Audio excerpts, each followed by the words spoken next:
اعوذ باللہ من الشیطان الرجیم بسم اللہ الرحمن الرحیم السلام علیکم۔ ابھی ڈاکٹر اسرار احمد صاحب کی میں سن رہا تھا زلزلہ قیامت کے نزدیک جو قیامت کی جو نشانیاں ہیں تو وہ تو پوری ہو چکی ہیں۔ ایک وہ جو سونامی آیا تھا وہ بھی پورا ہو گیا، وہ میں اس وقت ادھر ہی تھا ملیشیا میں ہی، اور اسی سے شوپنج میں تھا، پریشان تھا میں اس وقت۔ پھر میں پاکستان کو بھی ٹریول کیا میں نے، تو پھر یہاں پہ آیا تو اس وقت 22-73 گڈی سی میرے کو، تو اس ویلے بھی میں 5 سال ہے سڑک بھی ٹوٹی رہی، بالکل نہیں بنائی، تو میں گڈی چلا رہا اتنے مین کے چلوانا تھا کسی کو، تو وہاں پہ میں یہاں پہ گھر والوں کے ساتھ جھگڑا ہوا اسی مطلب میں، کیونکہ میں بولتا ہوتا تھا تو لوگ غصہ کرتے تھے، تو گھر ساڈی لڑائی پی جاتی ساڈے کول اتنے آਉਂਦਾ تو ਉਹਨਾਂ ਨੂੰ ਲੜਦਾ ਉਹਨਾਂ ਨਾਲ ਸਾਨੂੰ ਕੰਮ ਹੁੰਦਾ। تو میرا بستہ پھڑ کے انہیں بیگ بوگ پھڑایا، چل تو نکل اتوں۔ تو میں اس وقت پھر گیا، سمجھ نہیں آ رہی تھی، اکیلا ہی، بچے بھی بیوی نے بھی ساتھ چھوڑ دیا مین کے، اس نے بھی کہا بھی میں تو ادھر ہی ہوں۔ اس وقت مجھے احساس ہوا کہ اگر آج تو پیسے والا ہوتا ہے نا تو بچ کے آ جانا سی، لیکن بہرحال میں نے بات نہیں کی، تو میں چلا گیا، میں قصور چلا گیا میں۔ تو وہاں پہ یہ آیا تھا پھر یہ سوات میں، بہت بڑا زلزلہ تھا وہ۔ اس کے بعد ایک دفعہ پھر آیا، وہ کیسے، جب میں ہوٹل بنا رہا تھا نا تو وہاں پہ میری پھر لڑائی ہو گئی گھر والوں کے ساتھ، انہوں نے ساتھ نہ دیا کیونکہ ان کے پیچھے بھی پریشر ہوتا تھا۔ تو پھر میں نے اللہ تعالیٰ کی سیدھی بات کی، میں نے کہا اللہ تعالیٰ میں نے تو کسی اور کو سردار چودھری تو مانا نہیں ہے، میں نے تو مانا ہے تمہیں، کیونکہ میں نے تمہارے ساتھ ہی بات کروں، بڑے اونچی میں نے بات کی۔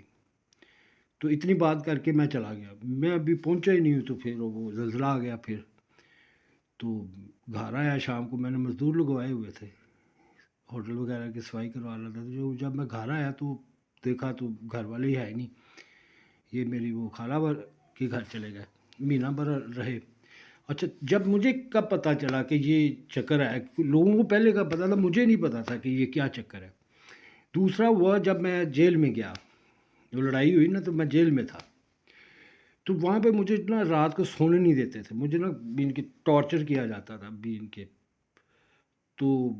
کوئی بات بھی نہیں سنتا تھا کہ ایک ایکسپیریمنٹ ہوتا وہاں پہ بھی ہونا تھا۔ وہ کیا تھا کہ مجھے اب پتہ چل گیا کہ انہوں نے نا مجھ سے کوئی نہ کوئی میں غصے میں آؤں گا یہاں پہ، میں پھر کیونکہ میں نہیں دیکھتا بھی میں کہاں پہ ہوں،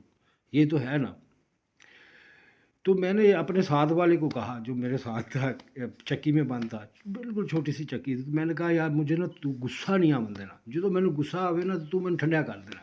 کہتے کی وجہ، میں غصہ آیا نا تو نقصان ہونا ہے، کہ زلزلہ آ جائے گا، کچھ نہ کچھ مصیبت آ جانی، مجھے پتہ ہے، تو میں نے امین کے ٹھنڈا رکھنا ہے۔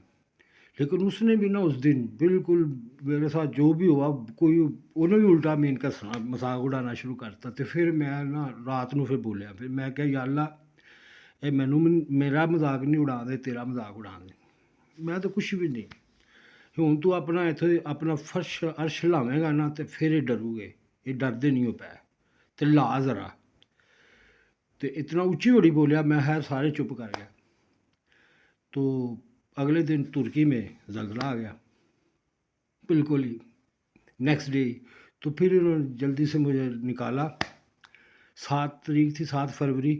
اور جب میں رات کو گھر آیا، بالکل آگے